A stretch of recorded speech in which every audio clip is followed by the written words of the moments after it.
दोस्तों स्वागत है एक बार फिर से आप सभी के अपने इस प्यारे से यूट्यूब चैनल पे। आज हम बात करेंगे प्रश्नावली 7.2 प्रश्न संख्या 4। तो हमारे पास प्रश्न है, बिंदुओं ऋण 3, 10 और 6, ऋण 8 को जोड़ने वाले रेखाखंड को बिंदु ऋण 1, 6 किस अनुपात में विभाजित करती है। यानी कि हमें दो बिंदु दे रखे हैं, उस दो बिंदुओं के मध्य एक अन्य बिंदु दे रखा है। ठीक है, उस दो बिंदु को जोड़ने वाले एक रेखाखंड के बीच में या कहीं पर भी उस रेखाखंड में एक बिंदु दे रखा है, उसके निर्देशांक हमें क्या रखे हैं, दे रखे हैं। और तो ज्ञात क्या करना है कि वह जो उस बिंदु के निर्देशांक जो है वह रेखाखंड को किस अनुपात में विभाजित कर रही है। जैसे हमारे पास ये क्या है, एक रेखाखंड है, इस रेखाखंड का एक बिंदु, दो बिंदु, तो यहाँ पर ऋण 1, 10 माना ये बिंदु क्या है ए और ये क्या है बी। इस बी के निर्देशांक कितने हो गए 6, ऋण 8। इस रेखाखंड के कहीं पर भी हमारे पास एक बिंदु दे रखा है, क्या दे रखा है ऋण 1, ऋण 6 माना ये क्या है बी है। तो हमने इस बिंदु के लिए क्या करना है, अनुपात ज्ञात करना है, मतलब कि यहाँ से यहाँ और इस डिस्टेंस की क्या करनी है, रेशियो फाइंड आउट करनी है। तो यह हमारे पास हो गया x1 y1, ये हो गया x2 y2। अब ये क्या होगा हमारे पास x, y और निकालना क्या है हमें m1:m2। ठीक है, तो अब हम यहाँ पर लिख लेते हैं अपना को कि माना बिंदु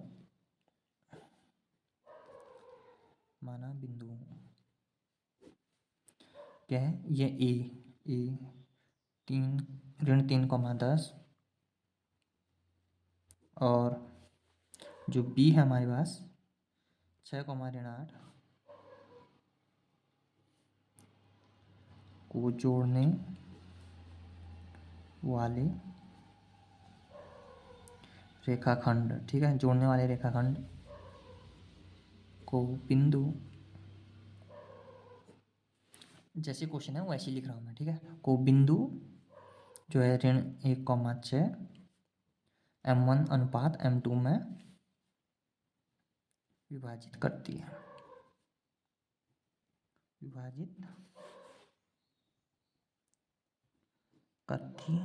ठीक है, इसमें विभाजित करती है। तो इसके लिए हम क्या करेंगे, जो जो हमें दे रखा है दिया है, तो दिया है तो क्या क्या दे रखा है हमारे पास, x1 बराबर ऋण 3 और y1 बराबर 10, x2 बराबर यहाँ पर कितना है 6 और इसी प्रकार से y2 हमारे पास कितना है यहाँ से -8। और हमें क्या दे रखा है m1, m2 और हमें एक और दे रखा है x, y। ठीक है, x कितना है -1, y कितना है 6। तो x बराबर हमारे पास आ गया ऋण 1 और y हमारे पास कितना आ गया 6। तो अब हम क्या निकालेंगे x, तो विभाजन सूत्र से, ठीक है, जो हमारे पास इसका क्या था, विभाजन सूत्र से था ना। तो हमारे पास विभाजन सूत्र, तो हमारे पास विभाजन सूत्र से,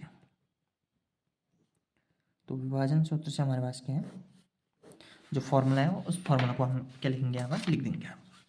तो फॉर्मूला क्या था हमारे पास, x बराबर m1 x2 plus m2 x1 upon m1 plus m2। आप चाहे तो इसको x के थ्रू भी निकाल सकते हैं और y के थ्रू भी, तो आंसर जो है सेम ही रहेगा। फिलहाल मैं यहाँ पर क्या कर रहा हूँ, x के थ्रू निकालने की कोशिश करता हूँ। ठीक है, तो अब हमारे पास क्या होगा m1 x2 का मतलब क्या होता है m1 गुणा x2। तो m1 हमारे पास m1 नहीं रहेगा, ठीक है, क्योंकि ये निकालना है।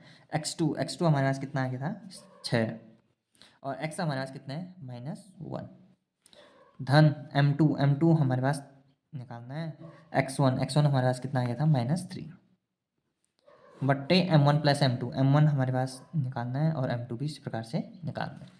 ये बट्टे में है तो दूसरी ओर क्या हो जाएगा, गुणा में, तो -1 ये गुणा हो जाएगा m1 प्लस m2 और इसी प्रकार से यहाँ पर क्या हो जाएगा 6m1 सॉरी ये माइनस है तो -3m2। अब हम इसको नेक्स्ट पेज में सॉल्व करेंगे। तो हमारे पास क्या रहेगा, अब ये इस -1 से इसको गुणा करेंगे m1 को, तो ये -m1 -1 से m2 को गुणा करेंगे तो -m2 बराबर 6m1 -3m2। अब m1 को एक साइड ले जाएंगे और m2 को दूसरी साइड, तो ये होगा m1, तो इसके आगे प्लस चिन्ह माना जाता है, तो प्लस जब दूसरी ओर जाएगा तो माइनस, तो -6m1। यहाँ माइनस है तो दूसरी ओर क्या बनेगा, प्लस। ठीक है, माइनस था तो दूसरी ओर +m2। इसके आगे कुछ नहीं है तो 1 माना जाता है। इसी प्रकार से इसके आगे कुछ नहीं है तो 1, तो -1 -6 क्या होता है, -7m1 बराबर -3 + 2 कितना होता है, -2m2। तो ये हो जाएगा हमारे पास m1 बट्टे, ये नीचे आ जाएगा तो m2 बराबर -2 यहाँ है, ये यहाँ किस में था, गुणा में, तो दूसरी ओर भागा में, तो माइनस से माइनस कट गया, तो m1/m2 बराबर 2/7। तो हम इसको क्या लिख सकते हैं, m1 रेशियो m2 बराबर 2:7। ठीक है, तो इसी प्रकार से जब हम क्या करते हैं, जब हम इसको y के थ्रू सॉल्व करेंगे, ठीक है, जैसे अभी मैंने क्या किया, यहाँ पर x के थ्रू सॉल्व किया, अगर आप इसके लिए y के थ्रू सॉल्व करोगे तो तब भी क्या हमारा आंसर जो है वो सेम आएगा। तो अब हम लिख सकते हैं, अतः जो हमारे पास अनुपात थे, अतः अभिष्ट अनुपात, जो हमारा अनुपात आया वो क्या आ गया हमारे पास, अभिष्ट अनुपात बराबर 2:7। ठीक है, जो हमारा अनुपात आ गया वो क्या आ गया हमारे पास, 2:7, जो कि हमारा क्या है, आंसर है। ठीक है दोस्तों, तो दोस्तों आशा करता हूँ कि आपको इस प्रश्न का हल जो है वो समझ में आ गया होगा। तो तब तक के लिए धन्यवाद दोस्तों।